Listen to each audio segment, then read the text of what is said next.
The great path. Okay. Yeah. Oh, that's right. I have to say good evening again. So good evening, friends in SoCal. As I mentioned earlier, I'm thinking about all of you and hoping all is well for you. We were just talking about Mingyur Rinpoche's book, Joyful Wisdom, and we're at chapter 10. And those of you who are familiar with this book, The Great Path of Awakening, Jamgon Khantrol's book about Lojong mind training, know that the third of the 7 points of mind training that are spoken about in this book on training the mind in bodhicitta. The third one is called transforming adversity into the path of awakening. It goes like this. The third point concerns carrying practice into everyday life. I'm just going to read the first part of this, like the first sentence or two, and then I'm going to read the first sentence or two of chapter 10, and you'll see they're exactly the same. And so anyway, it says, when misfortune fills the world and its inhabitants, make adversity the path of awakening. So the 7 point mind training that we have already studied is telling us how to use the bad things that happen or the problems that we have in our life to practice bodhicitta. Bodhi means awakening, and chitta means mind. And so bodhicitta means the mind of awakening. Sometimes I call it the mind that wants to wake up, the mind that wants to wake up, the mind that doesn't want to go to sleep in ignorance, but to wake up into love, compassion, and wisdom. And so here's what Jamgon Khantrol says about this. He said, when your world is full of the pain and suffering that are the fruition of evil, when prosperity and wealth are diminishing, troublesome people create difficulties and so on, he said, you must change the adverse conditions in which you find yourself into the path of awakening. And I often review this last sentence. It says, and I underlined the word must. And I say, why does Jamgon Khantrol say you must change adversity into the path?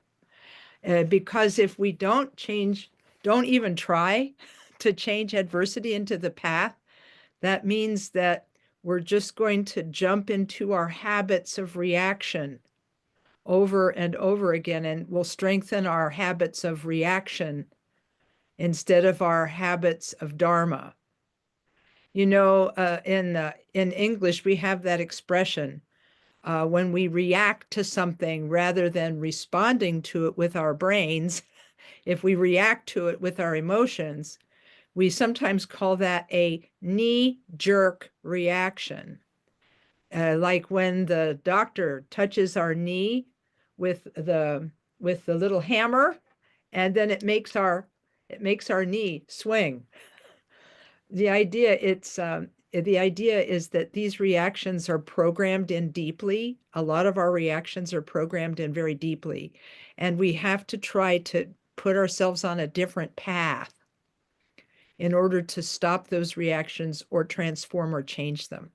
So what Jamgon Khantrol is saying in his book is that when bad things happen, when problems arise, we must transform them. Otherwise, we run the risk of just strengthening our same old bad habits. And then they'll get stronger. Whereas if we practice Dharma, the Dharma will get stronger. So let's hope, right? And it says, and so then he, of course, explains that there are 3 different ways to respond. By using love and compassion as the response, by using wisdom as the response, and using special practices as the response. But those of you who are familiar with Khenpo Tsultrim Jamso, I'm going to type into chat what he said about adverse conditions. And after I do that, then sorry to go on at length about it before getting into the book. But once you get to the book, you'll see that the book is actually exactly the same as these other things. Here's a daily aspiration. I may have shared this with you last time, but in case I didn't, here's the chat. This is a daily aspiration by Khenpo Sotram Jamso. He says, may all of our bad circumstances arise as friends on the path. May all bad circumstances actually bring us benefit.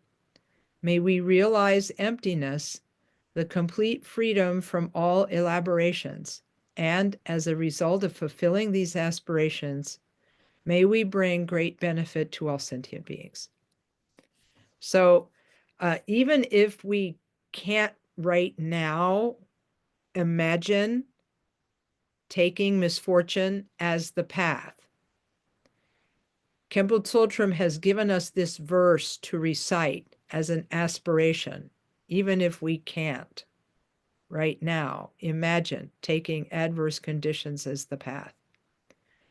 Even if all we can do is say, may all of my bad circumstances arise as a friend for me along the path. May all bad circumstances actually bring me benefit. May I realize emptiness, and as a result of fulfilling these aspirations, may I bring great benefit to all sentient beings. So, and I remember Barter Toko Rinpoche, who passed away a number of years ago, when he was in Columbus one time, he talked about not this verse particularly, but the whole concept of using misfortune on the path. He said, look, he said, I know this is impossible. We have so many habits from previous lifetimes of seeing misfortune as bad. And we can't see it any other way because of how we are right now. He said, it's going to seem impossible when you hear these teachings. And he said, I know it's impossible, but he said, you can always try. And he said, because if you try, then you'll make small progress. And hopefully this will be of benefit. So now we get to chapter 10 in the book. He starts with a quotation, everything can be used as an invitation to meditation. And so Mingyur Rinpoche starts the chapter by saying, to cut through problems, we need problems. He said this may sound a bit strange and even, controversial or radical. But in his day, the Buddha was a radical who proposed a treatment plan for suffering that differed in many ways from the options offered by some of his contemporaries. And he said he remembered, and then he recalls the story of hearing about the hermit meditators of Tibet, men and women who spent months and even years in isolated mountain caves where they would practice for long periods, meditation for long periods without distraction. And it says it sounds nice, right? He said, a simple life without disturbance and a perfect situation in which to develop peace of mind, except for one small detail, it was too peaceful. And so it was very hard for a person, a hermit, to encounter disturbing thoughts, emotions, and other forms of dukkha, which of course is the ancient word for suffering. So he says every once in a while, these hermit meditators would come down from the mountains, enter a town or a village, and start saying or doing crazy things. The townspeople or villagers would get so angry, they would shout at them, hurl insults at them, or even physically beat them. But for the meditators, the verbal, emotional, and physical abuse they suffered became supports for their meditation. They became opportunities to develop greater mental and emotional stability and to cut even more deeply through layers of misperception about their own nature, the nature of others, and the nature of their experience. As their understanding grew, their recognition of the basic situation of suffering and its causes deepened, and they developed a more acute awareness of the confusion that rules the lives of so many people. The self-created suffering rooted in a belief in permanence, independence, and singularity. Their hearts broke for these people, opening a deep and personal experience of loving kindness and compassion. They would sit for hours using some of the practices that we talked about earlier to send benefits they gained to the people who would help them grow by taunting and beating them. So he talks about this situation. He said, most of us are not hermit meditators, and so we don't need to go looking, for suffering. He says, we don't have to go looking for problems or make appointments to meet with them. We don't have to pay a cent for disturbing thoughts and emotion. Our lives are bounded by challenges of every conceivable type. And then it says, how do we deal with them? And so he says, typically we try to either deny or eliminate them. We treat them as enemies or allow them to overwhelm us, treating them as our bosses. I think this is really a very incredibly straightforward way of looking at it. A third option, the middle way, exemplified by the hermit meditators, is to use our experience as a means of opening to a deeper realization of our capacity for wisdom, kindness, and compassion. In Buddhist terms, this approach is often referred to as taking your life on the path. That's your life exactly as it is right here, right now. The radical goal of the Buddha's treatment plan is not to solve or eliminate problems, but to use them as a basis or focus for recognizing our inner potential. Every thought, emotion, and physical sensation is an opportunity to turn our attention inward and become a little more familiar with the source. And then he said, a lot of people look at meditation like an exercise, like a duty they have to perform, saying, oh, got that over with. Now I can go on with the rest of my life. But meditation isn't something separate. It is your life. In a sense, we're always meditating, focusing on emotional turmoil, disturbing thoughts, and drawing conclusions from our experiences about who or what we are and the nature of our experience and the nature of our existence. This sort of meditation often occurs spontaneously without our conscious participation. He said, taking our lives on the path raises the process of unconscious meditation to a conscious level. Many people, he said, including myself, embrace this approach in hopes of finding immediate solutions. Of course, it's possible to feel some sort of relief right away. But he said, but the experience usually doesn't last. It's not uncommon for people to become disappointed when the sense of freedom dissolves and they think, oh, this Buddhist stuff doesn't work. But he said, if we continue, beginning just taking a few moments throughout the day to look at our experience, then perhaps extending our formal practice sessions, we discover that the Buddhist treatment plan is much more than psychological aspirin. As we examine our thoughts, feelings, and sensation, we discover something precious. And then, he talks about, then he tells a story about an Indian man who, crossing a muddy field, dropped a nugget of gold that he was carrying. And unfortunately, the gold lay there for centuries, covering by increasing mounds of mud and garbage. And then finally, a god peered down and spoke to the man who was looking for gold, saying, look, there's a huge nugget buried under all that junk. Dig it up. Make something useful out of it. So this precious substance doesn't go for waste. He said the story, of course, is an analogy for the recognition of Buddha nature, which is often obscured by the mud of our individual style of confusion and ignorance. And then he says the Buddha's original teachings and commentaries written later by the masters provide a lot of analogies to help people. So when I teach on the subject, he said, one of the first questions I say, what is the quality of gold? And then people will give him answers like, oh, it's shiny, it's precious, it's rare.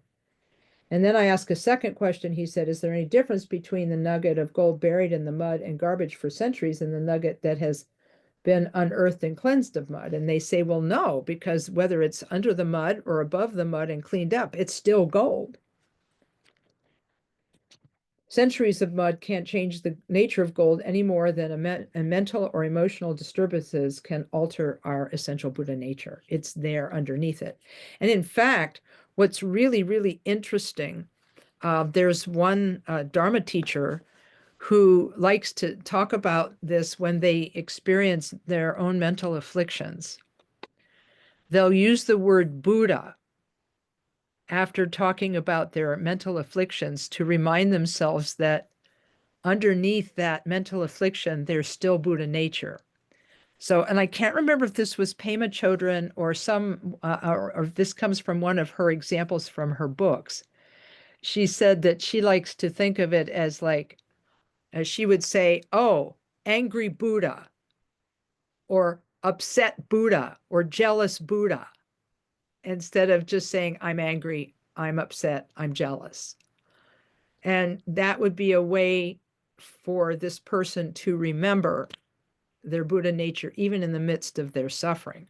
I'm not 100% sure that would work for all of us, but I like the idea. I like the idea.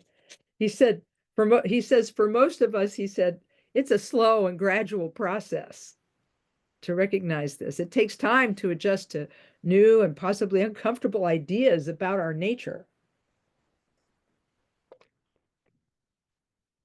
I remember the first time that Khenpo Karthar Rinpoche told us that we had Buddha nature, I wasn't sure if I believed it.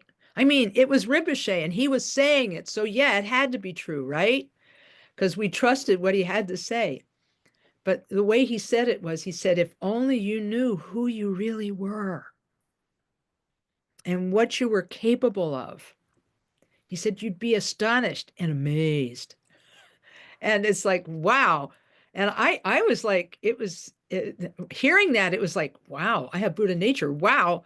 But then after that, it's like, oh my gosh, I have Buddha nature and I have to like do something with it. Oh no. Can I do something with my Buddha nature? Can I? I mean, how am I going to find this? Do I need a shovel?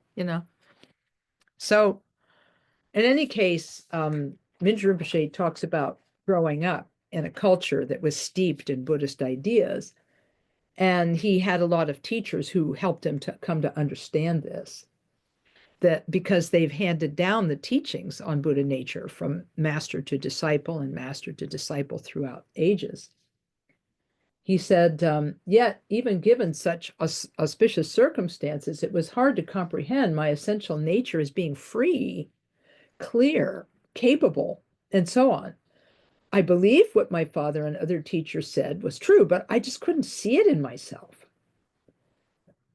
And so, but then, he said, it comes as no surprise when people ask me, if I'm supposed to have all these great Buddha qualities, why do I feel so terrible? Why am I so angry? Why do I feel anxious? And then the whole next section, he talks, I love the title of the next section. He says, oh, it's because we have Buddha nature blockers. Okay, so that means that there are aspects of ourselves that block out our capacity to recognize that we have Buddha nature. And then it starts with the Dalai Lama's quote, what is reborn are our habits. And so then he says, first, to begin with, there's a lot of old dry mud to cut through. Thrust into a realm in which everything is changing, we really long to have things that last forever. And so that's the habit we develop even from childhood. And then the mental poisons that we've learned for lifetime after lifetime, ignorance, attachment, and aversion, they try to tell us that our idea of everything being permanent, real, solid, and unchanging, they say, oh yeah, that's true. So you need to get all these things and have all these things and people in your life. And that's sort of that's the sort of lie that our bad habits of attachment and aversion and ignorance that tell us that like, oh, this world is like really important and you gotta get it all, which is why I saw the famous bumper sticker, the one who dies with the most toys wins. Okay, it's like the weirdest bumper sticker I ever saw, but somebody believes it. And then he talks in the next section, he talks about, he says, as we discussed earlier, he said our psychological constitution, the relationship between our sense organs, various structures in our brain, and the automatic responses of our other physical systems, it predisposes us toward organizing our experience in terms of distinctions, things we like, things we don't like, things we want to last, things we want to go away, and so on. And he said, gradually, a kind of cyclical relationship develops as we grasp and hold and try to gain happiness from external things. And then he talks about Abhidharma, which is a text that covers Buddhist philosophy and psychology. He says it lists 84,000 types of mental and emotional afflictions that emerge through the various combinations and recombinations of the root habits of ignorance, attachment, and aversion. And he said, that's a lot of mud, he said. We could spend our entire lives searching through 84,000 combinations to figure out which of them fits our particular situation. And then he says, but he said, we do actually have favorites. We have, I call it our personal style of confusion, the types of negative habits that are strongest for us, that we just keep doing over and over again. You know, my friends in 12-step recovery like to say, if you do what you've always done, you'll get what you've always got. So we just keep going around and around and around. And it isn't until we, and these are our, he calls them Buddha nature blockers. This is on, if you're in the paper book, it's on page 212. He says, in modern psychological terms, he said these habits are often referred to in psychology as distortions or schemas, cognitive structures that lock us into a limiting view of ourselves, others, and the world. He says, but I prefer to think of them as Buddha nature blockers. These are habits of organizing and responding to experience that inhibit us from experiencing our lives with the deep awareness of our Buddha nature and the freedom that's available to us if we can practice meditation on mind and awareness. And then he said, Buddha's plan went far beyond learning to become okay. His aim was for us to become Buddhas. He said, his aim was for us to become Buddhas, to awaken our capacity to approach every experience, grief, shame, jealousy, frustration, illness, and even death, with the same innocent perspective we experience when looking for the first time at a great, vast space, such as, Yellowstone or the Grand Canyon, where we feel this overwhelming sense of awe. And he says, before fear, judgment, anxiety, or opinion intervenes, there's this moment of direct, pristine awareness that transcends any distinction between experience and the experiencer. And so he says the Sanskrit and Tibetan descriptions for these combination, or what he calls Buddha nature blockers, are described in the Mahayana Uttara Tantra Shastra. He said they're very long. There's a long, the list is the terms are really, really long. And he says it's better to condense them in a way that can be more easily understood. And he says on the purely literal level, the very first of these is known as faint-heartedness and timidity. It's kind of what we feel when we're overwhelmed by something. And on a deeper level, he said the term points to a deeply ingrained tendency to judge or criticize ourselves, exaggerating what we may perceive as defects in thought, feeling, character, or behavior. In our own eyes, we deem ourselves to be insufficient or bad. And then, he talks about an experience where he met a person who said with great sincerity, "I hate myself." And I remember when I was I was in a group that was attending Situ Rinpoche's Mahamudra teachings. And he said, he said, this is the one thing that we as Tibetans have never encountered in our traditional culture, is this idea of self-hatred. He said, this is very new to us. We do not understand this. And he said, I'm not 100% sure where it comes from. He said, but he said, my working theory is that it's because you have so much freedom in your life that you fear making a wrong choice. You have so many choices in your life that you're frozen in indecision. And being frozen in indecision, you begin to resent yourself and your life. But in any case, I think that what we need to do here is to recognize that we ourselves have had negative thoughts and feelings about ourselves, feeling insufficient, and feeling guilt or shame. And he said this self-dislike is perhaps an extreme example of this first Buddha nature blocker of this the tendency to belittle ourselves. And then then he talks about all of the variations, workaholism, addictions of various kinds, gambling, you name it, where people are trying to fill that hole. And he said, of the 5 Buddha nature blockers, he said self-judgment is perhaps the easiest to identify.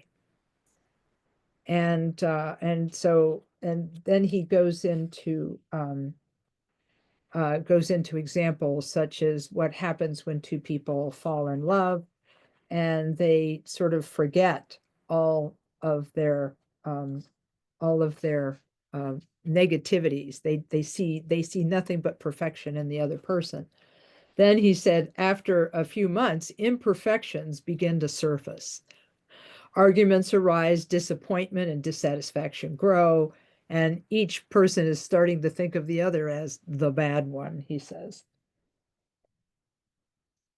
And he said this also can happen in professional relationships. And then,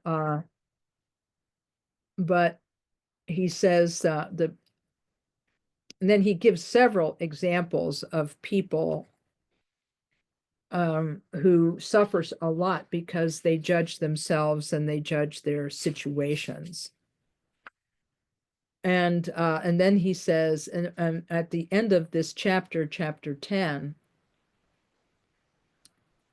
he says, he said, looking at the way we look, in other words, understanding the confusion, our personal style of confusion, coming to grips with our Buddha nature blockers, and seeing how our habits of thinking about ourselves and thinking about others hold us back from experiencing our life directly. He said, looking at the way we look, in other words, seeing ourselves as we really are, and sort of being honest with ourselves about our confusion, he says, is the essence of taking life on the path. He said, certainly we're all going to experience changes and challenges in our lives, but if we look at the way we look at them, something quite wonderful begins to happen. The layers of mud that obscure our potential become fertile soil in which the seeds of wisdom, loving kindness, and compassion begin to stir, take root, and sprout. The compassion is the Buddha nature blockers then become Buddha nature breakthroughs. And then he says, how? Through applying the understanding of our basic situation together with the practices of attention, insight, and empathy. And so then what he does, and then this takes us into the next chapter, chapter 11, where he talks about the techniques for taking our working with our confusion. We don't have enough time this evening to talk about them, but I wanted to at least cover the the initial ground of his argument that even though we have Buddha nature, we can't always see it because we are so layered up with confusion and delusion. And it reminds me of a teaching that the previous Kalu Rinpoche gave about the four veils. And I'm going to type up something about that now, and then post it in the chat here. Because let me open a file. Kalu Rinpoche said, what is it that covers our Buddha nature? And, Mingyur Rinpoche is talking about mud here, just layers of habit. But where did it all start? How did it all begin? And when the previous Kalu Rinpoche was teaching on the Kala Chakra Tantra at KTD back in, oh gosh, it was either 81 or 82. At KTD, he said, everything starts with basic ignorance. We have an experience, whether it's a perception or a thought, and we see the things that arise in our mind to be separate from our mind. We think it's other, and that is basic ignorance. We don't recognize, in other words, we don't recognize our Buddha nature.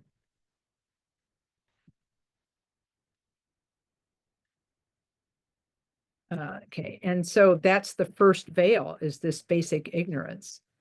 And then because of this habitual tendency, specifically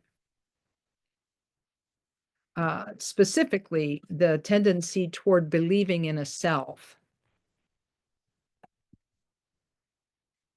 somebody who is experiencing these thoughts,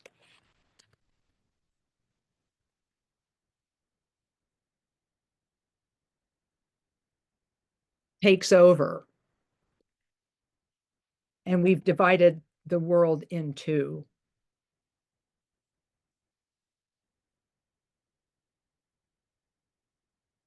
I love in Bokha Rinpoche's book on the Heart Sutra, he says, we divide the world into two pieces, me and not me.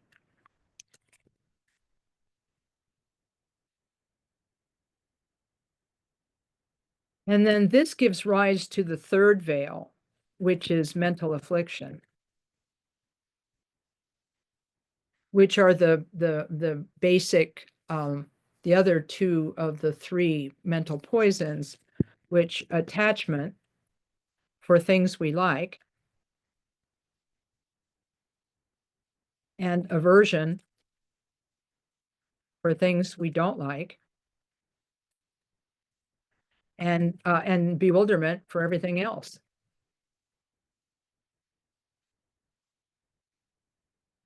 And then the fourth veil is karmic accumulation, acting on these mental afflictions. We worsen, we solidify and worsen the entire cycle.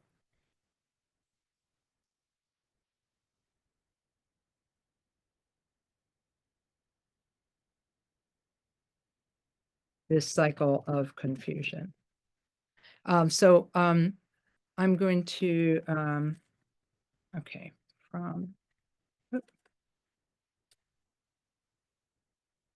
we can talk about this a little bit next time.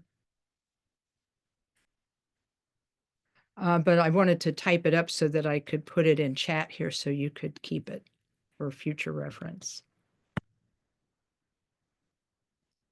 Now, we do have a little bit of time, and I don't want to move on to chapter 11 because that was a lot. Chapter 10 all by itself was a lot. So I wondered in the 10 minutes or so that we have before the bottom of the hour, does anybody have questions or comments or so forth? Yes, Ani. And I'm sorry, you'll need to unmute. Yeah, sorry. Yes, I was trying. Zoom has changed its format on my iPad, so I'm getting used to it. Anyway,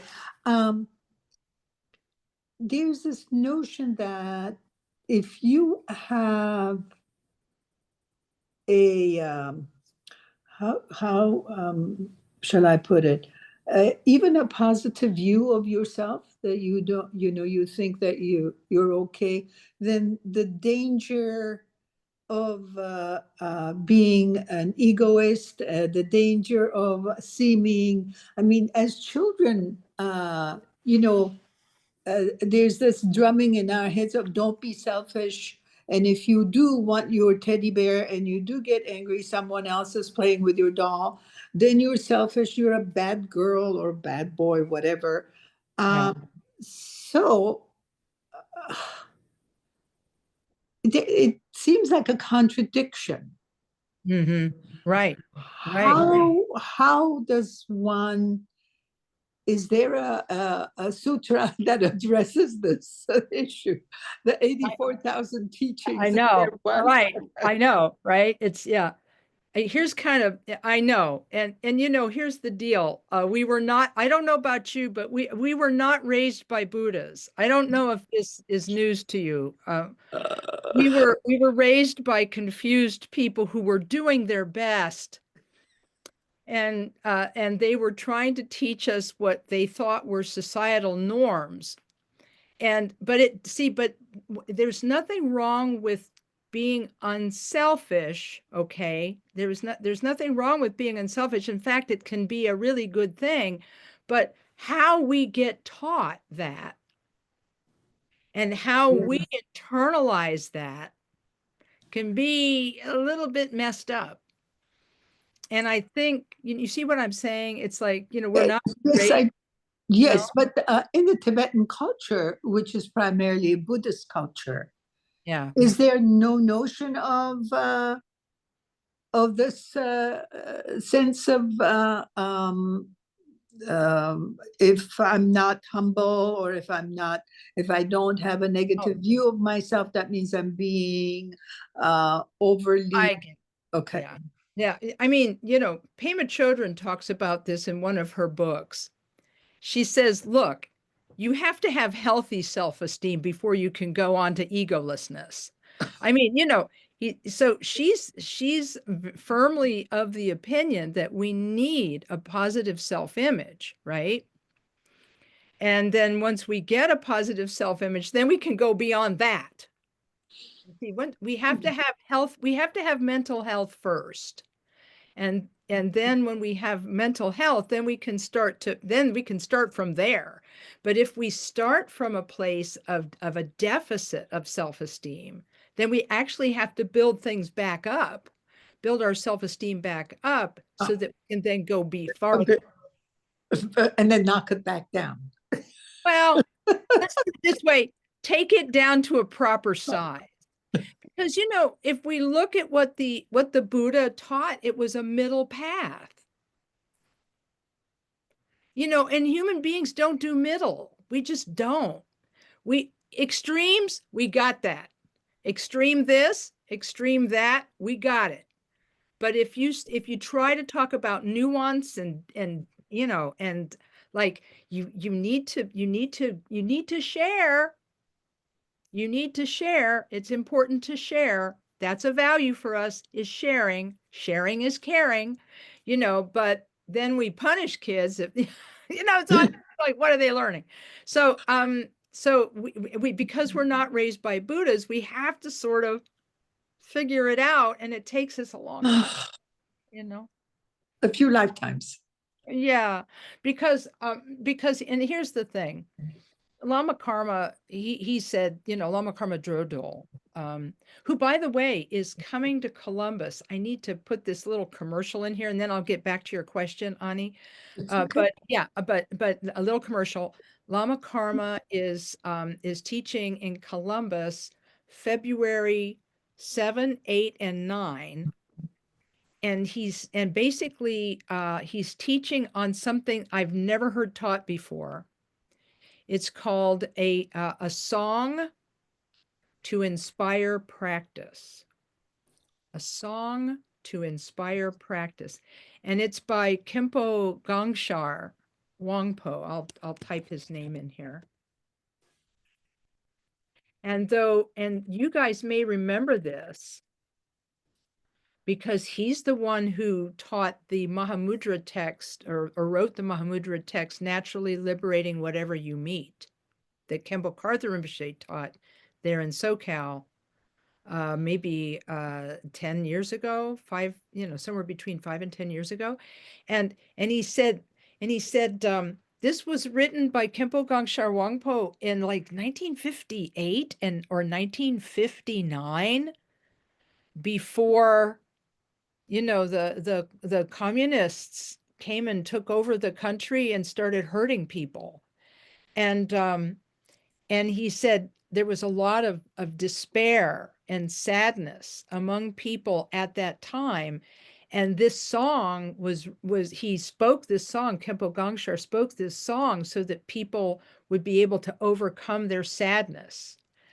And so he said, somehow, when I read this song, Lama Karma said, I thought it would be like really good to teach here right now in the US, and I said, yeah, think. And so we will, there will be Zoom tickets. Zoom tickets are available by donation. You can donate anywhere from $1 on up to get a Zoom ticket, and you can attend by Zoom. Anyhow, just wanted to mention this because I thought that it actually kind of fits with what we're talking about here. And so wanted to, anyhow, but Ani, what you're saying is, what I'm trying to say about your question is that we weren't raised by Buddhas, so we didn't learn good habits. And maybe we were punished for the wrong things and we weren't encouraged for the right things. And the Tibetans probably also have that same problem. They're not raised by Buddhas, even though it's a Buddhist country, that every parent makes mistakes, and we are all trying to just like get along and do what we can as we can, while having a healthy sense of self-esteem that's not unhealthy in the many ways that self-esteem can be unhealthy. Because a person can have like too high of an opinion of themselves and think, I'm the best. And then another person can say, I am the best at being the worst. You get it? And so there's all kinds of wrong ways to do it. And so what we're trying to do through these practices is learn a healthy way to do it. Does that make sense? All right. All right. We've got time for one more. I'm sorry, I'd spent way too much time. But I love, over answering questions is probably a codependency trait. I'm working on it. Yeah. But if there's one more out there. Okay. All right. Lisa, did you see any? Oh, there's one. Oh, okay. Can you hear me? No. Yeah, I hear you. Okay, good. It's unfortunately I missed the first part of this teaching. It does sound very interesting because it is. I recently have experienced an event which I'm still trying to process.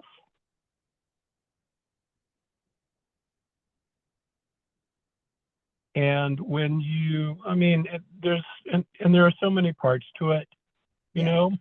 Mm-hmm. Great attachment. Mm-hmm. And so it's a lot of work to apply the Dharma. Mm-hmm.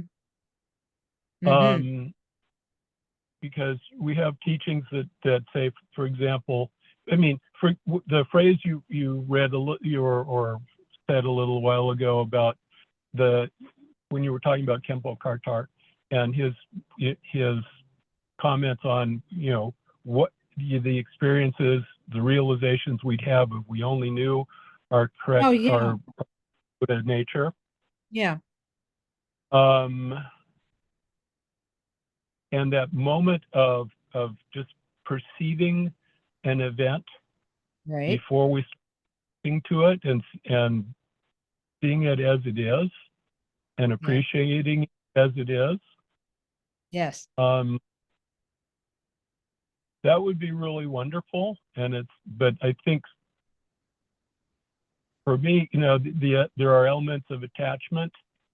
There are the following reactions to it, which can be pretty strong. Mm-hmm. Grief, for example, and then just the practical aspects, because we're not Buddhas yet. Right. I don't have any supreme CDs. Right.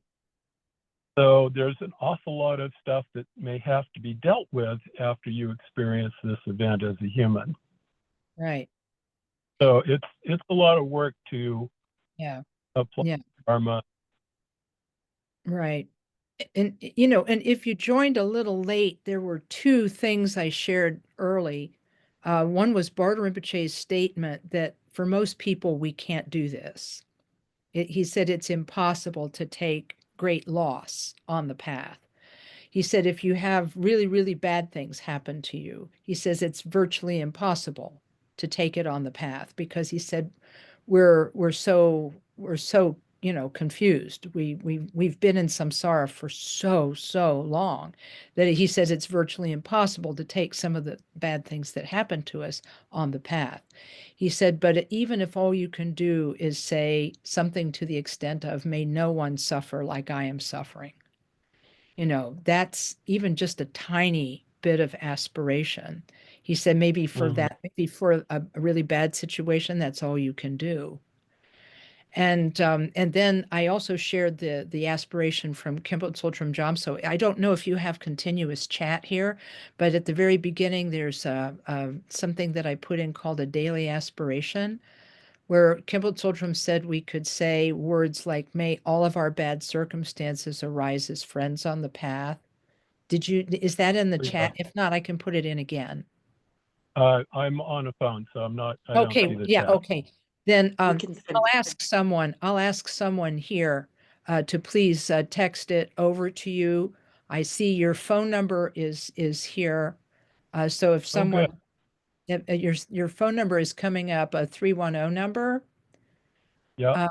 And then if someone from this group could please take that number down and then text this over to the person, that would be good. I'll text. Yeah, that's actually a very good. You see, that's the thing about situations like this. Whatever Bardo Rinpoche has said is probably entirely accurate.